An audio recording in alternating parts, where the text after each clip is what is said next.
Hello everyone, it's Dawn. Welcome back. I hope you've had a good weekend if you're watching this at the time it goes out. Well, today we're going to be talking about getting over that first step to start your own crafting or indeed any business. Now, whether you're doing a crafting business, whether it's product based, whether it's service based, there's one basic thing you need.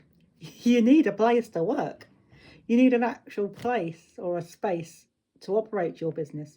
Now, if you're lucky enough to have a room just for your business, then that's brilliant because you can organize it however you like. You can put your desk, you can put your computer if you're using one, you can put all your bits and pieces, your drawers, your storage systems, whatever you use or whatever you're going to use to operate your business. You can set that room up however you like and you can leave it that way all of the time.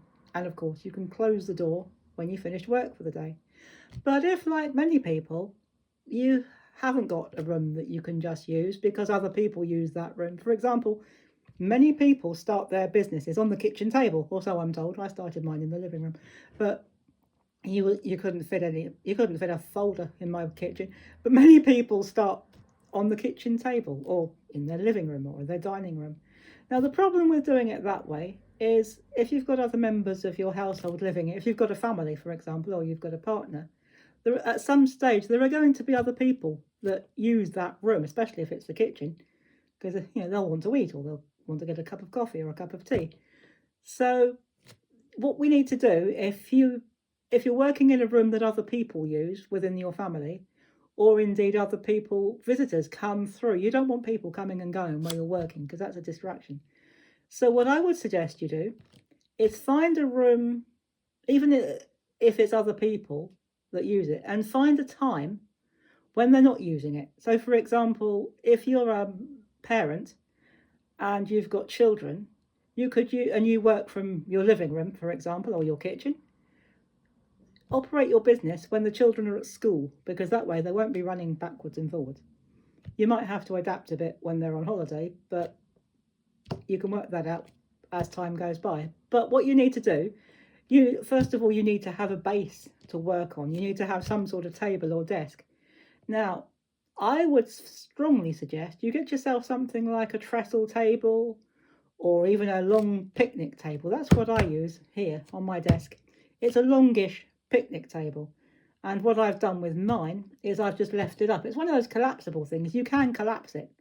So if you're going to be working in a place where other people are going to be using the room at some point, I would firmly suggest, or strongly suggest, you get yourself a collapsible table, one that's big enough to work on, but one that you can work with. So find yourself a collapsible table. Even an old decorating table would do.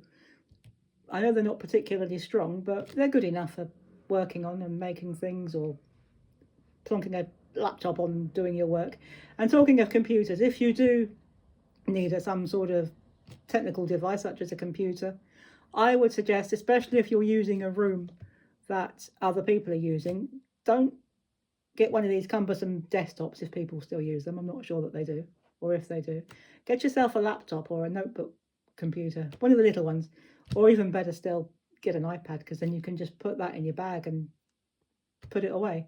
But if you feel you need something bigger than an iPad, a laptop would be brilliant.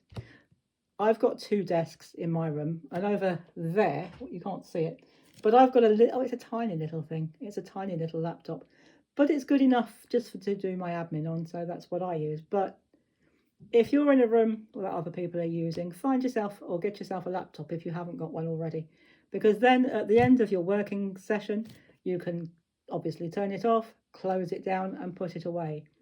And you will also need, if you're a product-based business, you will need some portable storage. So for example, you might need some of those plastic boxes that you can just have around you and use your products. Obviously, you can put your materials such as your adhesives and some of your crafting materials actually on your desk. That's fine. And if you're using a computer, you can put that on your desk. That's also fine. But when you've finished, you will need somewhere to put it.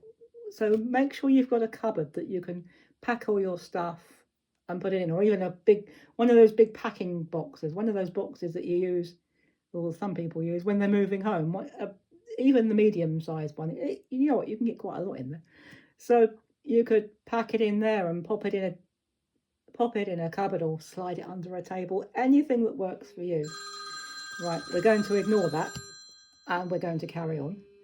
So as I say, if you've got somewhere that you share a space, make sure that you've got all your bits and pieces around you. They will shut up in a minute. And that's the other thing. Make sure you've got your bits and pieces near you so you're not wasting precious time or valuable time looking for something.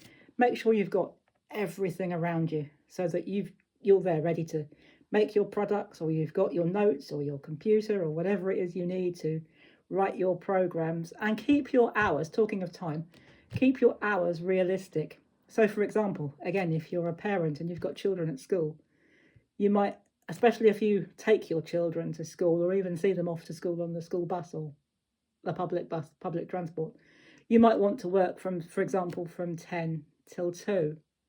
So keep your hours realistic to your situation at the moment. And of course, if you have got children, eventually they will grow up and they'll get older and they won't need to be taken to school. And then you can adapt your hours as your situation adapts. So if you're sharing a space with other people, make sure that you keep your desk, your storage handy and portable so that you can fold it up and put it away somewhere. And make sure you keep your hours relatable to your particular situation. Of course, if you live alone, then you can set your own hours. But if you've got people coming and going, again, you'll just need to set your hours and your workspace to whatever fits your particular situation. So when you're starting a business, the first thing you need is a place to work. You need a space to work in. So whether that's a room that's just for you, or whether it's a room that you share that you have to pack up and unpack, make sure that it works for you. Organise it at a time and make sure the space works for the way you like to work. So that's it for today. I hope you've enjoyed that and I hope you found it useful. And I will be back on Wednesday with a product to make. We're going to do an ordinary crafting product on Wednesday just for a bit of a break. And if you want to know anything else about crafting or crafting business, somewhere around you'll find my email. So do email me or drop me a comment and I will answer you, I promise. And I will see you on Wednesday with a crafting project. So I hope you've enjoyed this and found it useful, and I'll see you Wednesday. And until then, take care, have fun, and as always, happy crafting. Bye-bye for now.